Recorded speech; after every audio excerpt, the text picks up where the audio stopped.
So you should see a message accepting that, and we're gonna get started. Thanks everyone for joining our lunch mar today. Maureen Kalman with SAC State Consensus and Collaboration Program, and been collaborating with Jenny and supporting Floodmar for a few years now, and every month it has been really interesting to continue and learn together in this community. So really appreciating being part of it.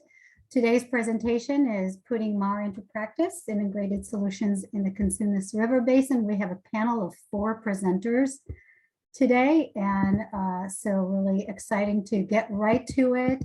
Just a reminder to have your video and audio off and your audio muted while we hear the presentations. Feel free to add comments and questions throughout the presentations in the chat panel, and Jenny's going to monitor them and then bring those up to our presenters when they're done with their presentation. And feel free to use the hand raise to the extent that you're comfortable to share your comments or ask a question. We like the live interactions, and we have only one Zoom poll today just to kind of check who is here today. Just a reminder, this monthly lunch mar is about sharing and learning about research efforts related to Floodmar, and it's an opportunity for connecting and collaborating. So if in your world there are any events or things happening that you want to share, feel free to add those to the chat as well, so people can see what you're thinking about and what you're working on. And I think Jenny is at the end going to provide a little bit more that we just wanted to really get right to the presentation, which is why I'm speaking so fast. And to get us started, I'm just gonna launch the poll just to see who's here. Perspective you represent, feel free to add other, and also the region that you primarily work in. So go ahead and let us know. We'll give you a few seconds on that.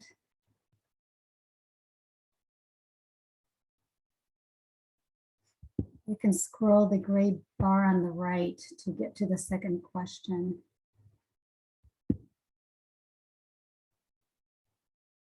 All right, waiting for a few more of you to add your perspective. And I'm going to end the poll. All right, and here you go. You can just get a sense of the diversity for today, people representing lots of different regions and areas. So really appreciate everybody being here with us today. Okay, and with that, I'm going to introduce our presenters. There are 4 of them today. I'm going to start with Rob. Rob Swartz is Manager of Technical Services with the Regional Water Authority and Sacramento Groundwater Authority. His responsibilities include managing the American River Basin Integrated Regional Water Management Plan and Groundwater Management Program. Prior to joining the authorities in 2003, Rob was with the California Department of Water Resources, where he co-authored the 2003 update to California's Groundwater Bulletin 118. He's a professional geologist and a certified hydrologist in California. So he's our first presenters. We also have Michael Wackman, who's currently administering several agencies. He's the general manager of Omochumne Hartnell Water District, I hope I'm saying it correct, and Southeast Sacramento Agricultural Water Authority in Sacramento County. Hoping you'll tell us more about that in a little bit.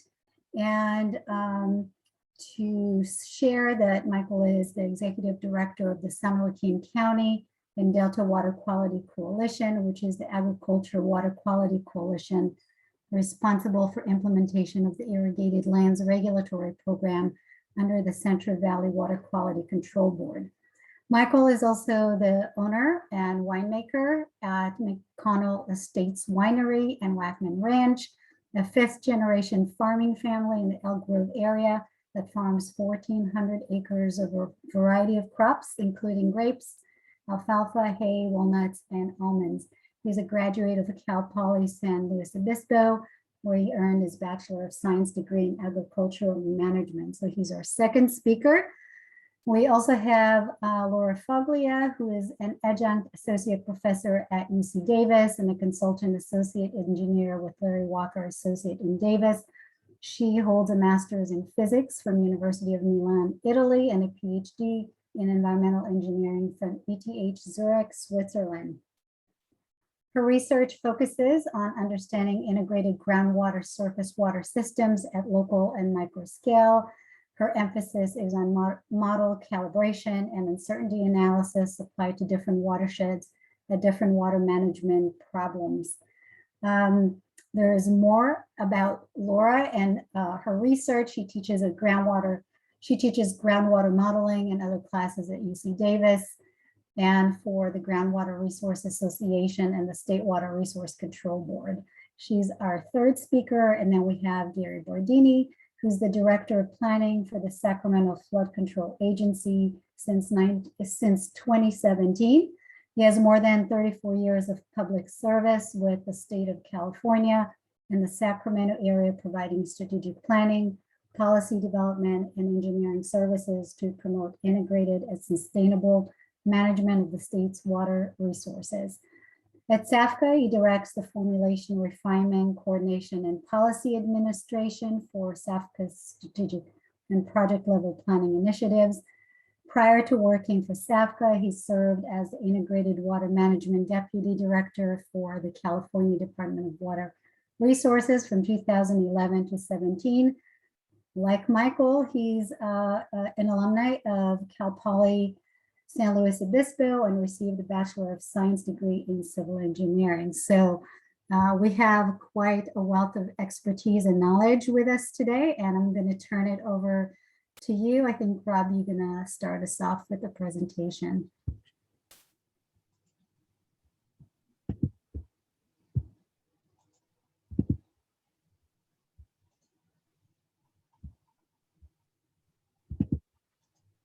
Okay, thanks for having us. And I did not know we were the first panel that you've ever had. Kamyar heard me talk about this project a few weeks ago and wanted me to talk to this group about it. And I had to explain to him, I'm only its biggest cheerleader.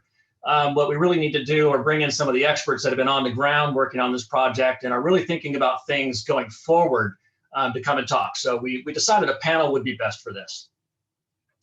My role is going to be to kind of lay some of the context, the description of the water resources, and what we do in this region, in particular, some of the indirect recharge that we have done and are looking at doing. And then I'm going to be followed up by Mike Wackman, who's really been involved in a nearly decade-long attempt to establish this direct recharge program on the lower Cosumnes River. He'll be followed by Laura Foglia, who has been really kind of leading the research effort. And it's really an important part about MAR. It's not enough just to put water on the ground. You need to understand what happens to it. We need to answer some of the technical questions about not only how is the basin responding to the volume of water, but with respect to water quality issues and such.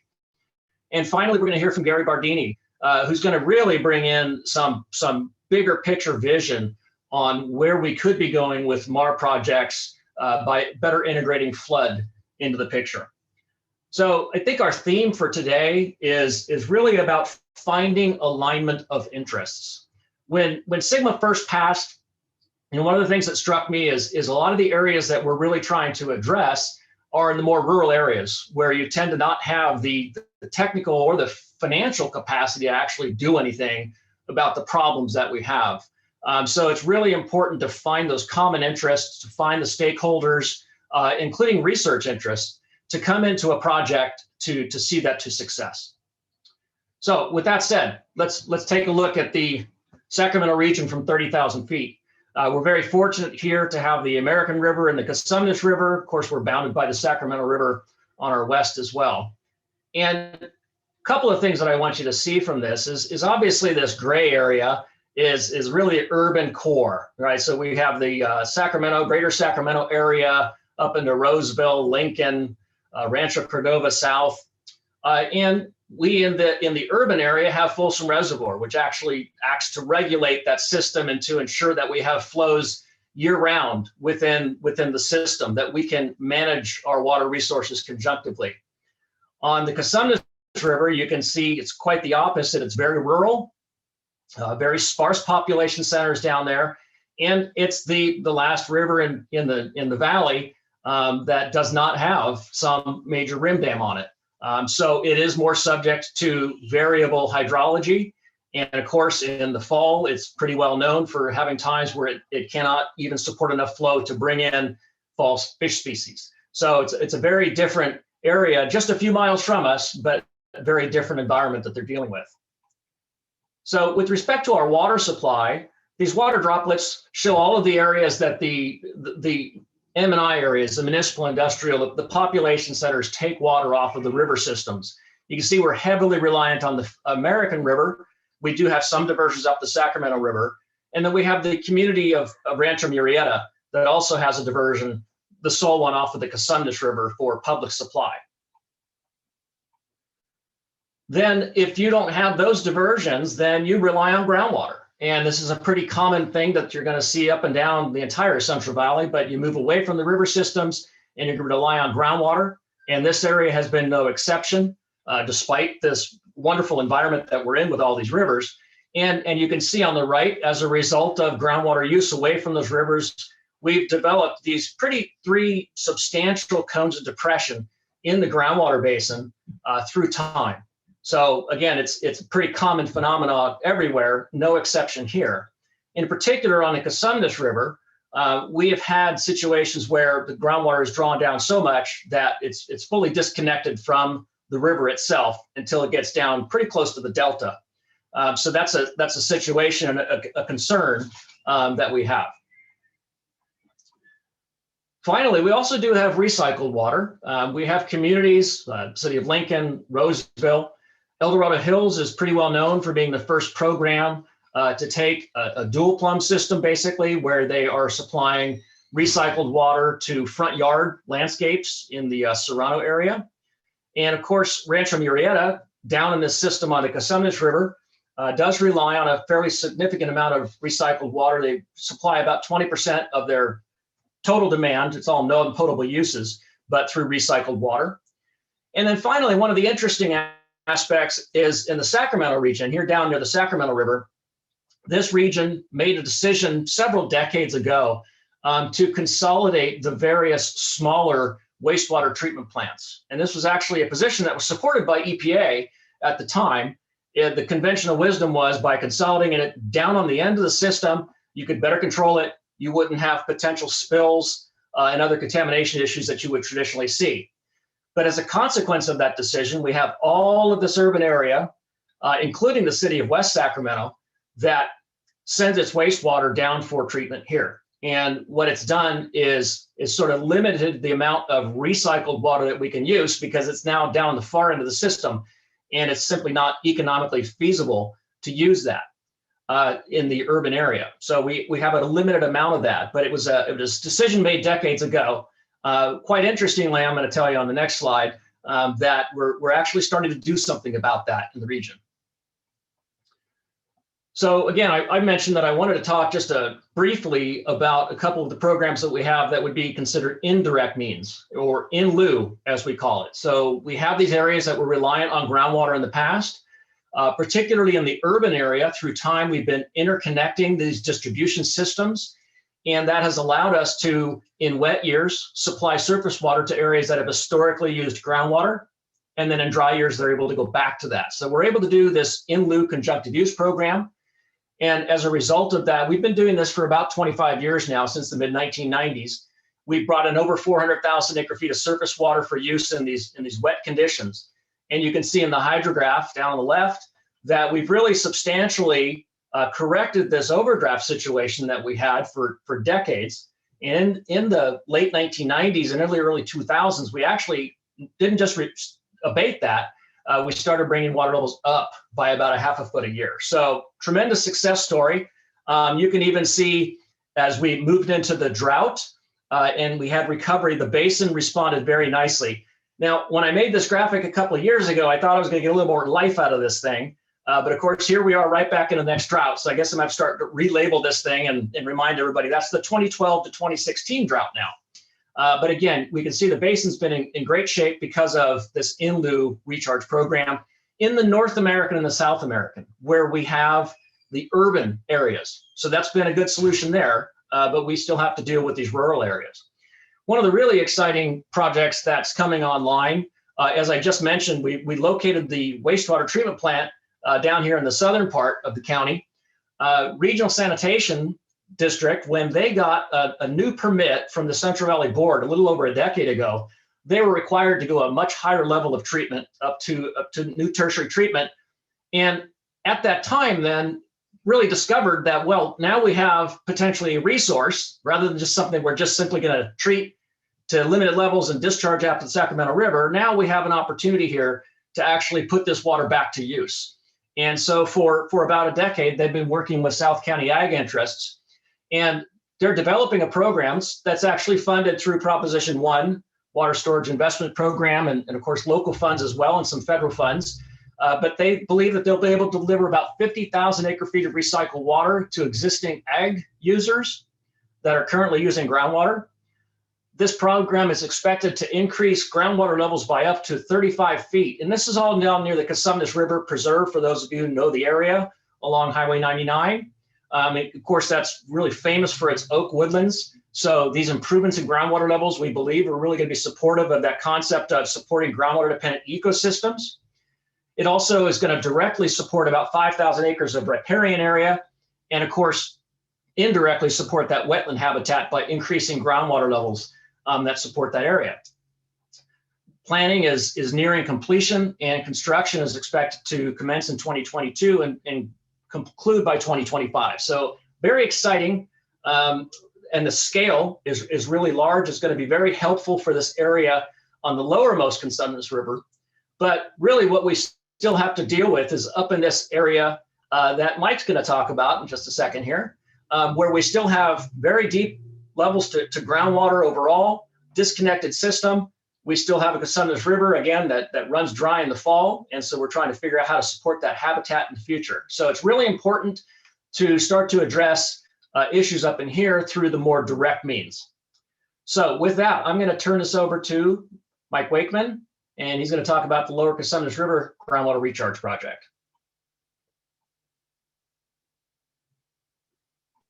Thanks, Rob.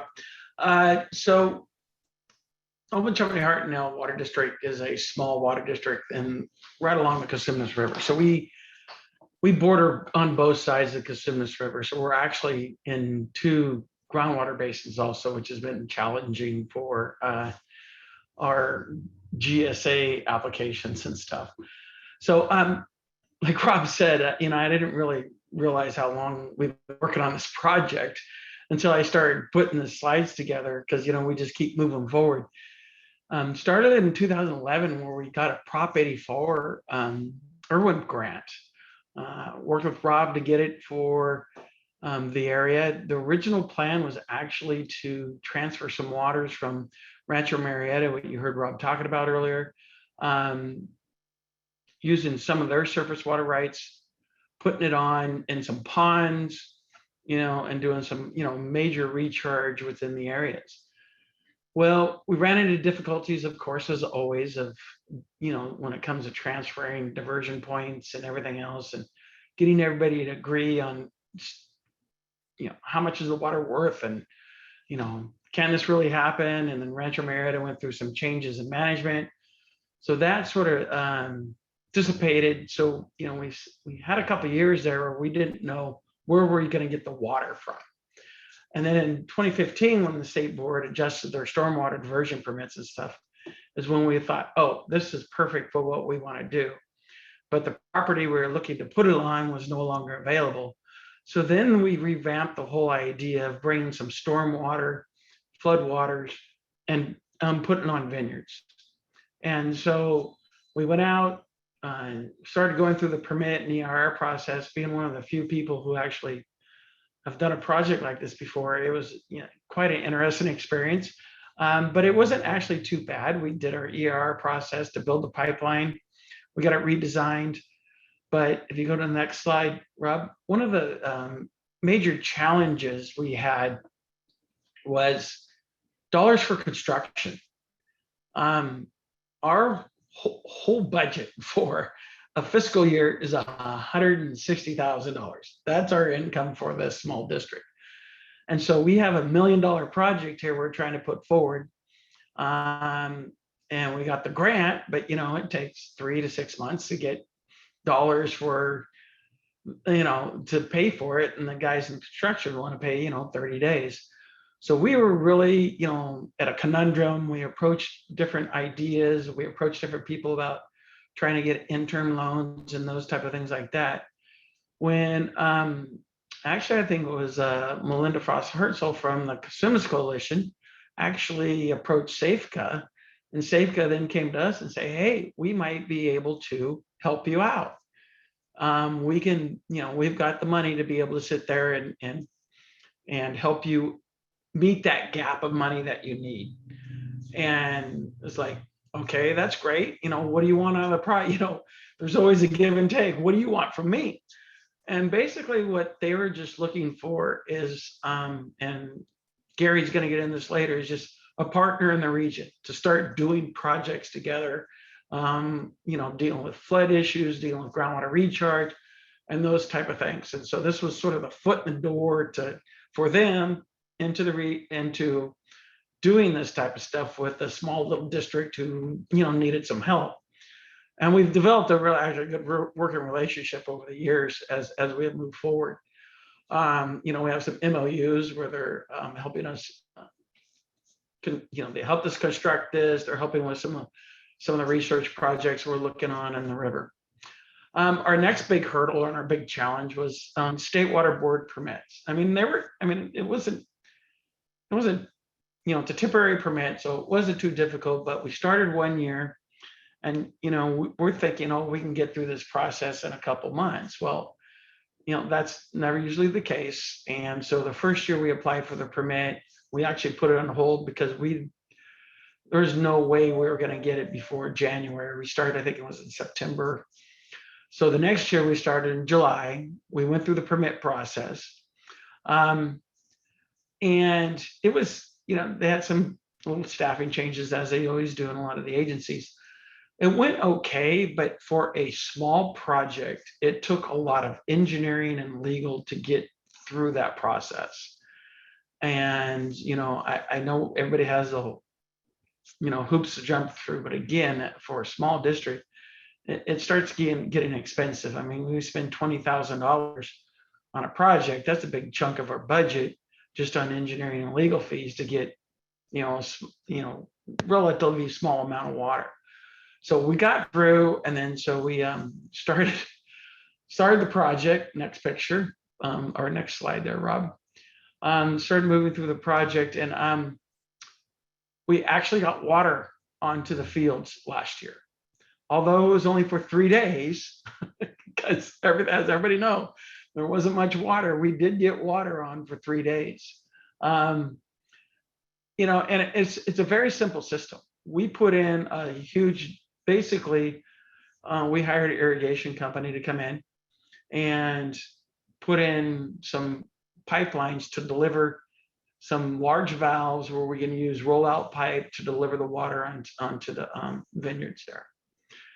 And to get to this point, you have to have good working relationships and good partners. Cosumnes Coalition has been outstanding to work with us, been supportive of our project through the whole way.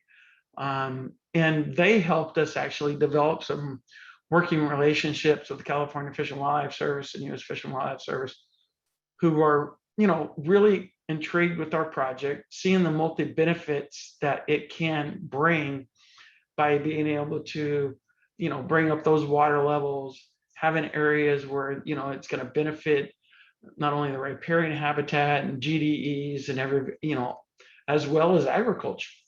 Because, you start putting water on here, you're adding 6,000 or 7,000 acre feet. In a small system like this, it starts to make a big difference over a longer period of time. So, and I mentioned SAFCA has been a huge partner for us, and, it's been a really good partnership. But again, it's integrating all the different environment, flood, groundwater recharge, agriculture. And from a farming perspective, flooding the vineyards is this time of year is actually very beneficial. We flood between December and March because what it allows it to do is allows that whole root zone to get saturated also. So then when the vine starts growing in March, you know, late February, early March, it has moisture there to start off.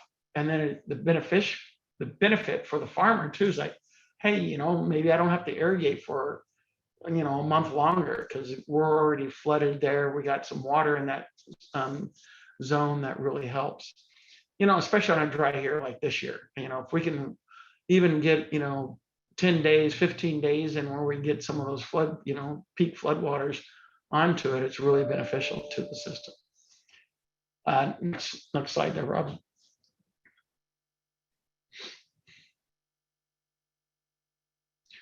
So a lot of the things we want to make sure is that all recharge projects are part of the GSP too. I mean, Sigma is becoming such a big thing, and a lot of the funding sources out there are, you know, have to be tied to your groundwater sustainability plan. Since this is, you know, this project is small, we have about 1,000 acres. We're working on it. We are looking to expand the project across the river. We are looking to make, you know, for future funding sources to be able to do this. Partnering with SAFCA and some of their other plans that Gary's going to talk about in a little bit. So I can't stress enough of anybody who's on, you know, if you're looking to do some of these groundwater recharge projects, definitely make sure it's part of the GSP process, because then it puts it in the top of the line for those fundings. And I talked about the multi-benefit of the recharge and the GDEs and the flood. And within this area, since it is an undammed river, you know, we do get surges. You know, we'll get these huge surges in for about 5-6 days, and then the river goes back down. And, you know, and then maybe 2 weeks later, we get those surges. So we're trying to catch those surges as we go through, taking a small amount of water off of those, put it on these areas, and then trying to get some recharge. So, but that is the end of my portion presentation. And I think Laura is up next. My engineer knows all the science about things. Thank you, Mike. And this provided a great introduction. So, and basically in terms of history, when I started working with Mike, when we were redesigning this project, and really, we had the opportunity to really think about what we could have done in this area. And we really created a lot of opportunity, thanks also to the collaboration of the district with UC Davis, and then we involved UC Santa Cruz. We ended up having also the Lawrence Livermore National Lab involved with some data. So we kind of saw this as a great opportunity to really demonstrate how these projects can help out down the road. And it was really kind of an ideal situation in terms of getting all the data that maybe that will help us when we do the real big flooding sooner or later, maybe this winter, to really understand, okay, where is this water that we are applying going? How can we really see the benefit? Is it gonna be mostly a benefit for groundwater dependent ecosystem? Is mostly a benefit for storage? So we don't have yet the answers to all those questions, but the beauty of this research site is that we have a really extended data collection, and we have a lot of data that have been collected since 2018, 2019, and the plan is to keep collecting data also after flooding. As Mike said, we had a little flood this past winter. It was probably not enough to really answer all our questions, but it was a starting point. So far, just to give you, I want to talk more about the data that we are collecting as a part of after flooding, but just to give you an idea of what we are collecting right now, we have a number of continuous groundwater level and temperature sensor in monitoring wells and wells around the two properties. We have sensors that measure evapotranspiration, and those are located in two different parts of the vineyard. One part where we are not expecting to do any flooding, and one part where we are expected to have the flooding sooner or later. So we can see the difference in evapotranspiration because of the flood. Thanks to collaboration with UC Davis and UC Santa Cruz, we have soil moisture and infiltration data. We also installed 2 new stream gauges, and this came through the collaboration with SAFCA. And one of the 2 stream gauge was really useful for deciding about the flooding time this past winter. We are still calibrating the second stream gauge. So one is upstream of the recharge sites, and one is downstream. But we really saw, we also put these stream gauges online. So basically, at the time of the potential flooding, we could check the levels in the river continuously to see when it was a time for opening the pumps. And again, thanks to collaboration with SAFCA, we did a lot of geological and geophysical work, and I will give you a quick presentation later. And Lawrence Livermore is really helping us a lot with isotopes data, both in surface water and groundwater. And we hope that really once we have a good flooding, we will be able to compare data before and after flooding and see what's going on. And right now, what I can say is that we are really developing a solid understanding of baseline conditions. So we will be able to see, once we have a significant flooding, we will be able to see really what's the benefit and demonstrate this benefit. So regarding the 2021 flood that it happened in January 28 for about 3 days. So it was not that much, but that's all what this winter gave us. So we still took the opportunity. And the map here is for the downstream property that has been flooded for this winter. And the lighter blue actually shows the flooding that happened naturally through Deer Creek. And then the darker blue is the two stripes basically is actually the flooding that happened with Cosumnes water. So you see that actually we have a much larger portion that can still be flooded. And there was not enough water this past winter. But it was really good to test and see that everything was working. And we want to be optimistic. Next winter, we can flood for more days. And I just want you to keep this in mind, because we will see from the results that it's going to be interesting to really try to understand what's the contribution that comes naturally because Deer Creek is flooding, and what is coming up, what that's happening because of flooding through the Cosumnes water. And we already have some information from isotopes data. So it looks like the signature of the water in Deer Creek and Cosumnes River is very different. So we should be able to see the 2 different signals sooner or later in when we do monitoring after the next flooding. And next. This gives you an idea of all the data that we are collecting. So the orange dots are monitoring wells that we installed through the Prop 84 grant that Mike mentioned earlier. We have a number of blue dots with that are location where we did soil monitoring. And the 2 ED evapotranspiration sensors are in red, and the pumping wells are up in green. And we pretty much have continuous data in all the pumping wells and also in the monitoring, continuous groundwater and temperature data in the pumping wells and in the monitoring well. So it's really pretty nicely spatially distributed. And our goal is really to try to understand down the road this water that we are applying, where it's really going. And next. Just to give you an idea, this is what happened with the 2021 flooding event. These are precipitation and stage data. Basically, you really see what Mike was saying earlier. The river goes up really for such a short time, and then it's down right away. So you really need to have these continuous data to be able to catch the right time for opening the pumps and start flooding.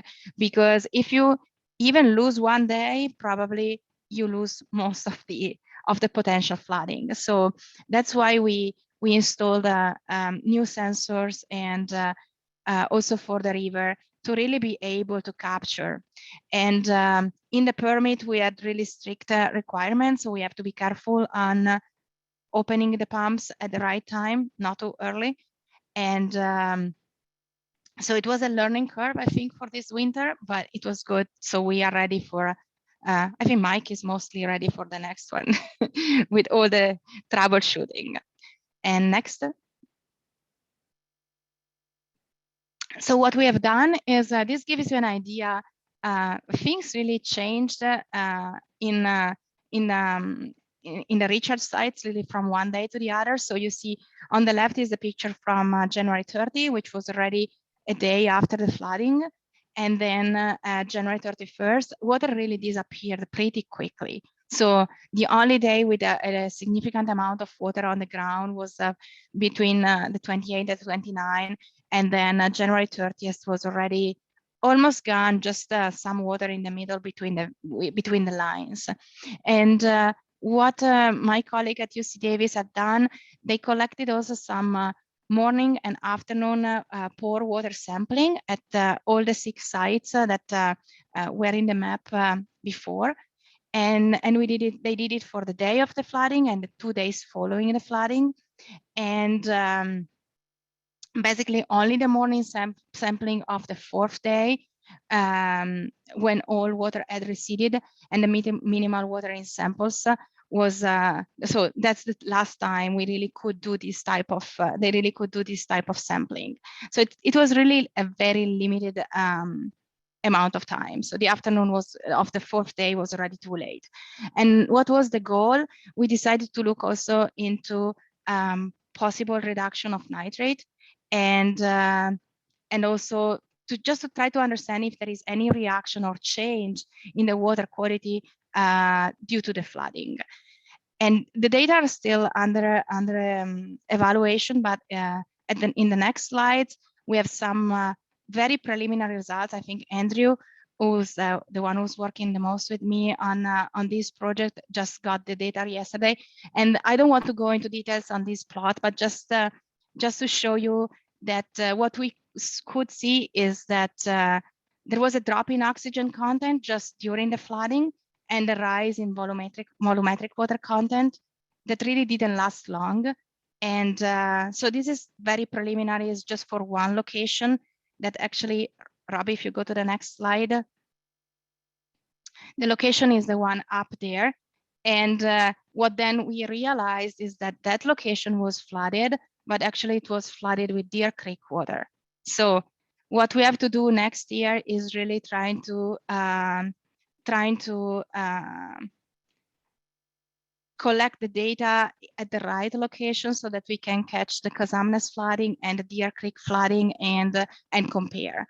So I think it's already giving us a preliminary understanding, but just the water was really not enough for just to be spread everywhere. And next.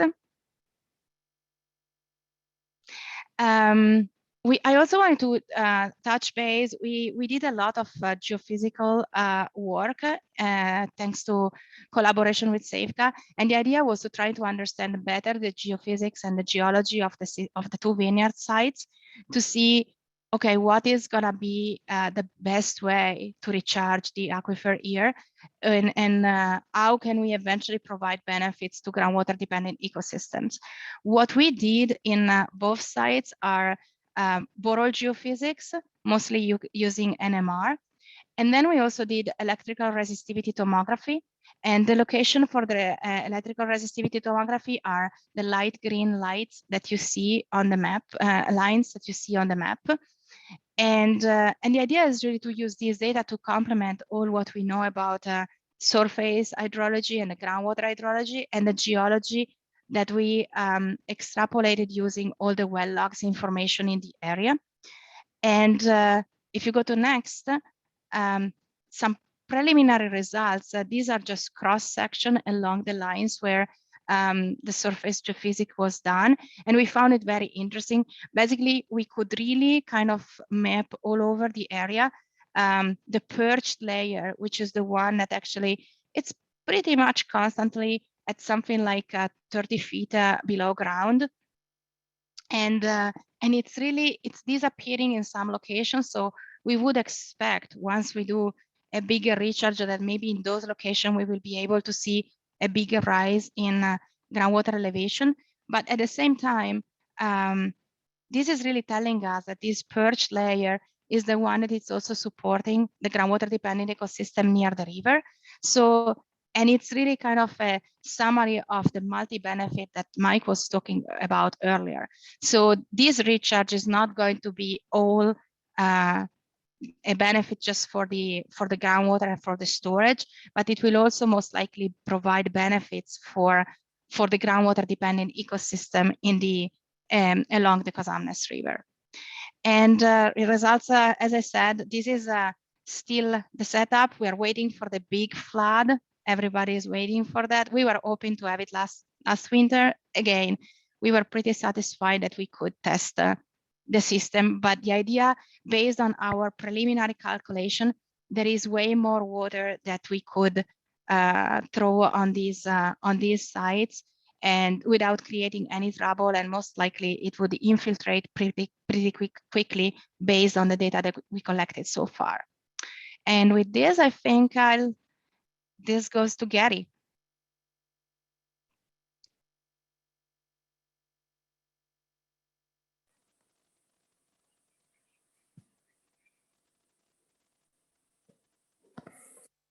All right. Well, grazie mille, Laura. Okay, kind of the fourth leg of this, I'd like to kind of give an overview of essentially how the flood management component is being linked into the managed aquifer recharge. Let's go to the next slide, Rob. So just kind of a little visual overview of kind of the efforts working at a watershed level, more system approach, leaking away from the watershed at the top all the way down to managed aquifer recharge that we've kind of gone over in some detail. What we have is essentially a number of reservoirs upstream, and then the main reservoir being Folsom. And these are the major components that have the opportunity to retain water during a peak flood event. The joint federal project at Folsom was just recently completed and really allowed the first application of FURO, which I'll go in a little bit. But we're also looking at how the additional improvements upstream can actually improve the upstream reservoirs that are up there, principally Hellhole, French Meadows, and Union Valley. Looking at those facilities with forecasting, there's a significant flood improvement that can occur. And then, of course, as we take this forecast informed reservoir operations, we'll be able to then link that to better regional water management in the American watershed and Cosumnes. Let's go to the next slide. So to try to reflect, the flood component of what we call the forecast informed reservoir operations, FURO. Over the last decade, through the Corps of Engineers, working with the Bureau and a number of other agencies, including the State and Central Valley Flood Board, is we essentially did the joint federal project, and it allowed us to use 5-day forecasting to improve operations there with the new flood spillway that was put in. But right now we're embarking on a second phase with the Corps and the Bureau, and that's with the Folsom Rays, and making some improvements on the temperature shutters, and again gives another opportunity to improve our forecast informed reservoir operations. But we don't want to just build on that. We want to go further than building on that. We've been looking at the upstream reservoirs and working in cooperation with Placer County Watershed and SMUD.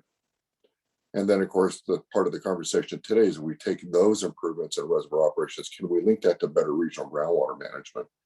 Let's just go to the next slide. So to help kind of frame the potential of what we call the FURO 4, the buildup to where we take flood and integrate to manage aquifer recharge, is there's a current effort in the American River Basin study where one of the adaptation portfolios is to look at the raise and groundwater banking opportunities on the Folsom South Canal. And so this is being evaluated, I would say, at a conceptual level with the Basin study. The Basin study is set to be released sometime this year. And it just frames essentially how you can link these elements together, like I just went over, and see what kind of opportunities. For the core or for the Bureau's study, they looked at the, the viabilities or vulnerabilities, and they looked at the benefits to the Bureau, and they looked at the, areas of federal interest with the nature of the projects and portfolios that were put forth in the Basin study. To go further on that, and go to the next slide, is SAFCA has looked at the, building on the analysis done on the American Basin study. And we looked at with the 7-day forecasting with arrays, we think we can achieve 350 or so level of flood protection. And looking further upstream under the FIRO 3, we see that there's opportunities to move us almost to 500-year flood protection, which is what SAFCA is trying to achieve to provide for climate resiliency and flood control. Next slide. Kind of moving from the FIRO, the forecast informed, to the managed aquifer recharge, we've been working regionally, as both Mike and Laura and Rob have gone over, is, we've been looking through and promoting not only just what I call the first three things in the FloodMAR framework, in a lot of what I call the flood infrastructure part, but then also looking at how we do the managed aquifer recharge, which is in the darker blue, and then trying to get an idea of where we would want to go in the management of these from a broad benefit perspective, be it environmental, societal, or for the economics. And then lastly, which is where I'm going to focus a little bit on our conversation, is the 13th item, which is then looking at the institutional constraints and how do we work through federal, state, and local government. So I'll just kind of go to the next slide, Rob. So I thought for this talk, I would actually focus on what I see are the 5 principal elements that SAFCA has been promoting in the aspects of local, federal, and state policies and legal constraints. One thing we've been doing is looking at how to identify funding sources and budgets among all levels of government, and how do we make those available resources? How do we put them in some manner to use towards the objectives we've talked about? Then we went further to look at how we would work in the partnership agreements, and how do you basically move those memorandums to foster the implementation from those fundings? And then you have to work through the cost sharing and some of the expenditure crediting that you do along the lines. These are some fundamentals we've been promoting. And then how do we handle benefits and long-term management are very key in this conversation. And then the one that I think is really the crux of our conversation is how do we handle regional implementation as we do it? The involvement of NGOs, working with the landowners, all the fundamentals. So you have regional led and then landowner supported in a lot of the efforts that we're talking about. So these are just some of the institutional constraints that SAFCA has been working with many agencies to try to basically build support that's finally needed so that folks want to see success of these types of complicated system-wide efforts. So the last slide I just have here, next slide, Rob, is just a kind of framework of the Folsom South. So as we went over a lot of the elements tied to the Omochumne Hartnell Water District efforts, but we've also been looking with other agencies, potentials through a lot of the Sigma planning and management. What could the Folsom South under certain periods be utilized? Really, I would say is from this work, we can see that everyone has a different variation and constraint and limitations based on geology and conveyance and access. And so it's going to be a fair amount of effort to work through those efforts in the region, but I think we're on a path towards it. So with that, I'm going to turn it back to Rob, I think, and take questions. Thank you.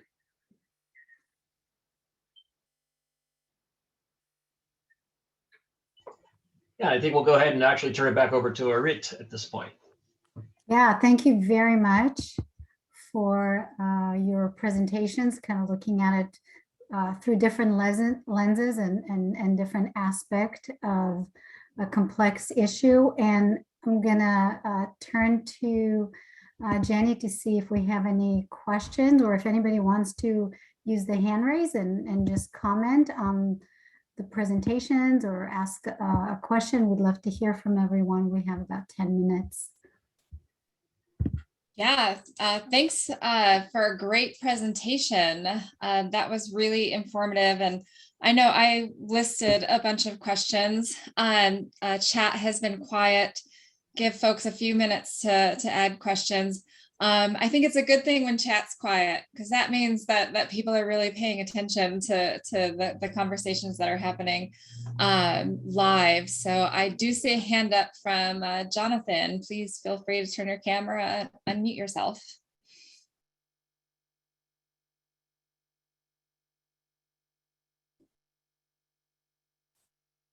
Oh, Jonathan, we might have an issue with your audio. We can't hear you. Sorry about that. Is that better? There you are. Is that We can better? hear you now. Yep. Okay. Yeah, I was just first off, thanks. Very informative presentation. Thank you, everyone.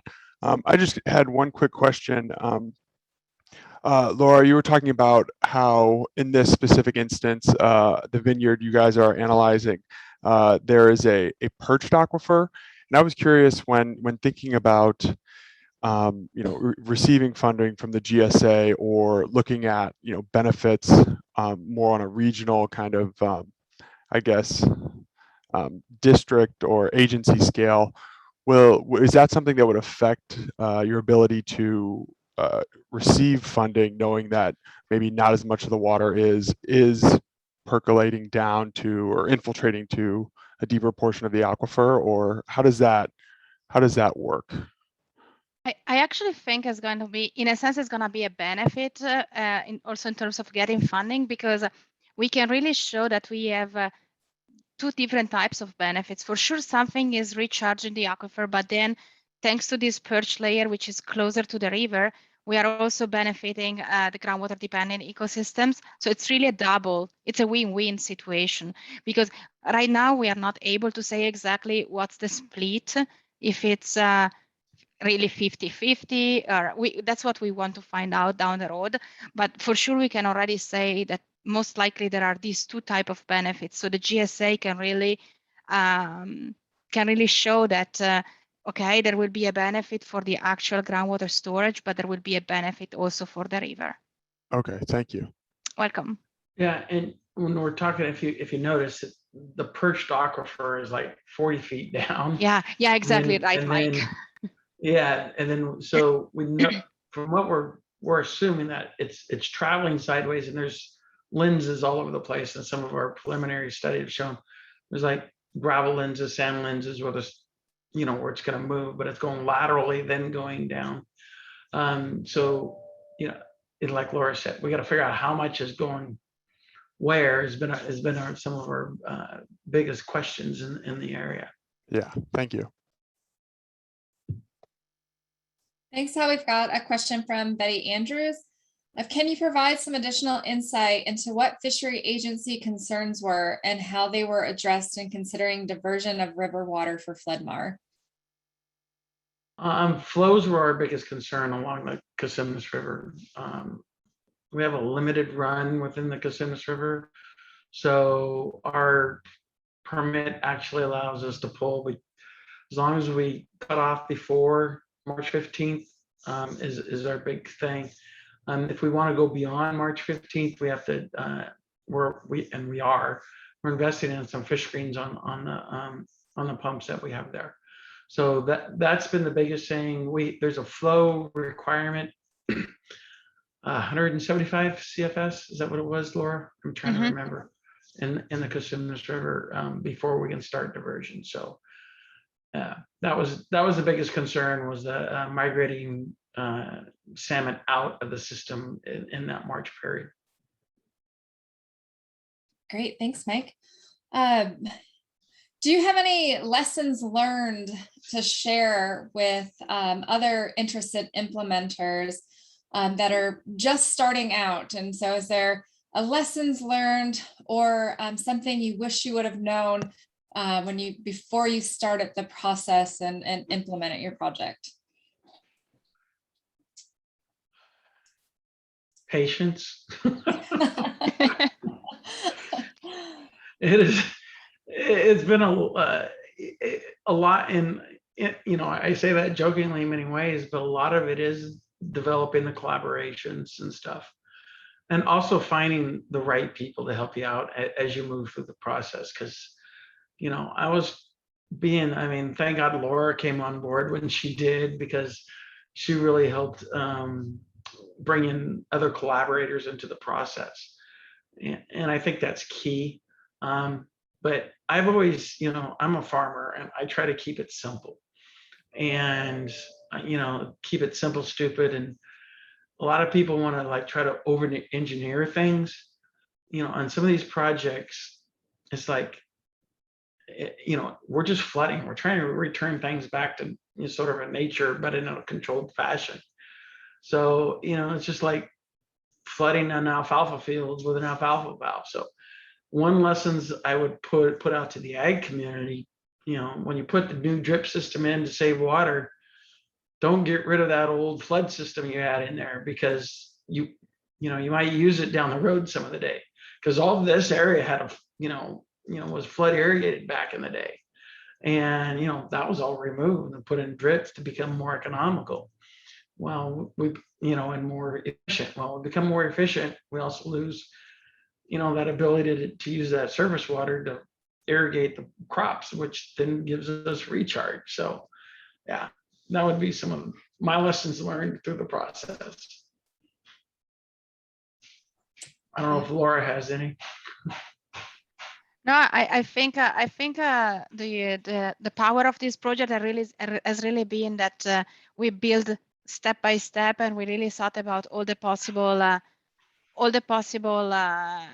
interesting components. So we started earlier, and now we kind of have an idea of how the system is behaving. We are just waiting for again, we need the patience and wait for the real flooding, but I think it's important to understand that if we want to demonstrate that these projects are working, we need to have the right amount of data so that everybody will really fully grasp and understand what's going on.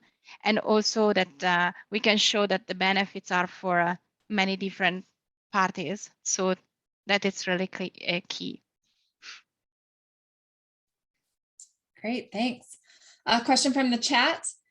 In the plan to use floodwater from an undammed system, did landowners express any concern about the natural recruitment of either native or non-native riparian or invasive species getting into working fields? No, not really. We the water coming down in the time period we're bringing it on has been, it's pretty clean on the Cosumnes River. So it's not transporting a lot at that point in time of the native species, but or non-native species. And it is it's a vineyard, so they're going through and cultivating and keeping things up and pretty clean afterwards. So we've only ran it for 1 year, so I can't say for sure if it's happening or not. But over I think over a couple-year period through these test fields, it's gonna give us a better idea if we are transporting any of the non-invasive species or those type of species in the system. Thanks. I think we've got time for 1 or 2 more questions. What are your thoughts, and this is for all the panelists, on what it will take to scale up FloodMar in the region, get more landowners involved? Any thoughts on scaling up at a watershed or district scale? Yeah, that's the plan. That's what Gary and the overall plan with Gary and with SAFCA and Omochumne Hartnell Water District is to scale up largely. We are asking other landowners within the area. There's a couple other vineyard owners that have expressed interest in being able to participate in it. There is a property straight across from where this vineyard are that SAFCA, ourselves, and others are looking at. There's some conservation easements on it, but it might work really well for flooding also. So we're looking to expand, another couple 100 acres there. The amount of water that SAFCA is looking to put in the region is, large scale. So we got to be able to move it into those areas or, lands that we can do it. So the plan is to scale it up at a larger portion. right next to this Vineyard One, the property upstream, SAFCA actually purchased and is now owns it. We're entering into a management agreement where OHWD is going to manage the flooding on that.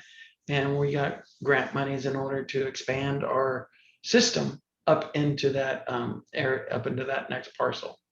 So we are looking to expand and planning ahead for expansion. We need water, Mike, right? Yes. That's our. Yeah, the big thing is water, and like it was shown before, Cosumnes is so flashy.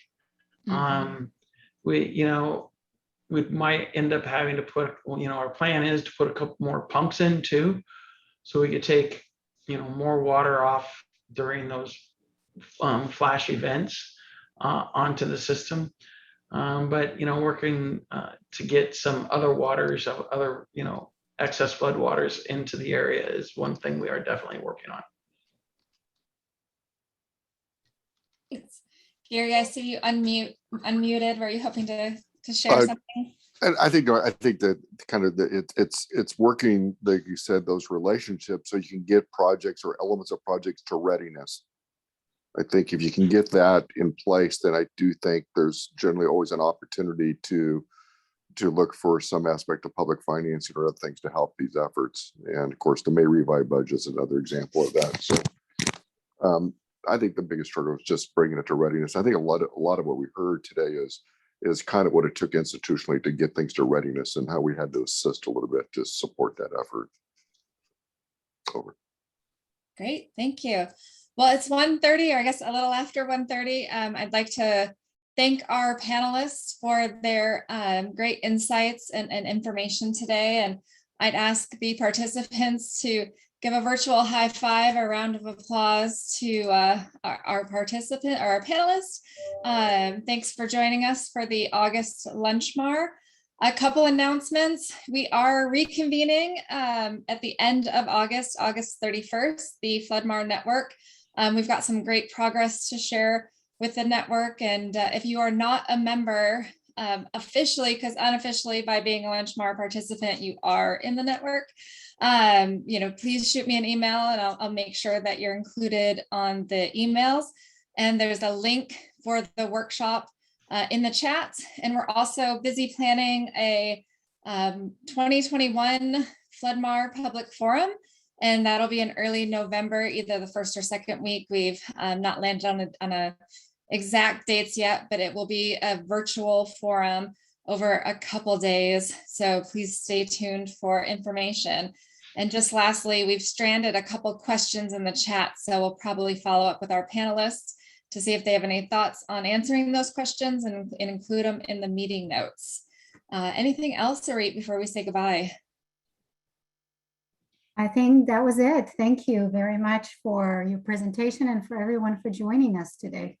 Yeah, thank you. Thank you. Everybody in September.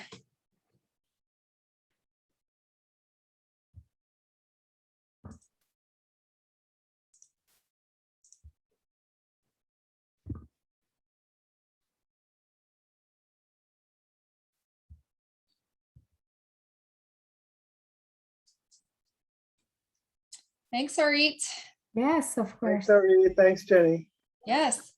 We're in the new building. That's why I have nothing on the walls here. Oh, okay, excellent. Jenny, you're home though? You're not in the office? No. Go ahead. Oh, no, we're home for a couple more weeks. Camiar must be unpacking because they won't let us work officially from the new office for another week or so. And as you may have heard from Jenny, she didn't have anything packed, so she doesn't need to unpack. No, I travel light. She's truly electronic. I'm with you, Jenny. So does it smell like fresh paint? The stairwells, yeah. So, there are a lot of bugs. Some things work, some things don't. We'll have to figure it out. Of course, that's how construction works. Yes. That's right. Camia, are you on the 7th floor? I'm on the 7th floor, yes. Yeah, most of our folks are on the 6th floor. So Yeah. hopefully you'll get to visit us in the near future, Ori. I'm Yeah. looking forward to getting back to downtown, definitely. Yeah, Yeah. Yeah, I came Oh. downtown today to get my badge, and it's still a ghost town. I mean, every parking lot, every parking garage is maybe 10–15% full. There's still a majority of the state workforce working from home. yeah. Yeah. It's pretty shocking. I was at our office last month for a couple of meetings because our family was moving and I needed to be out. And there was something so nice about like being somewhere else for work and then coming home. I just Coming felt like I home, was really working. Yep. So I'm looking forward to seeing your new digs. Yep. All right. Well, that was a great, interesting presentation. I think it was about the things that a lot of folks have been asking about. How do you Yeah. go about doing this? So, Yeah, I think this is definitely one that a lot of people will ask for the recording for. that's right. Yeah, this is Okay. good. It's Well, I'm coming, going to jump Jenny. on that Tulare Lake webinar and see what that's all about. You know, that partnership.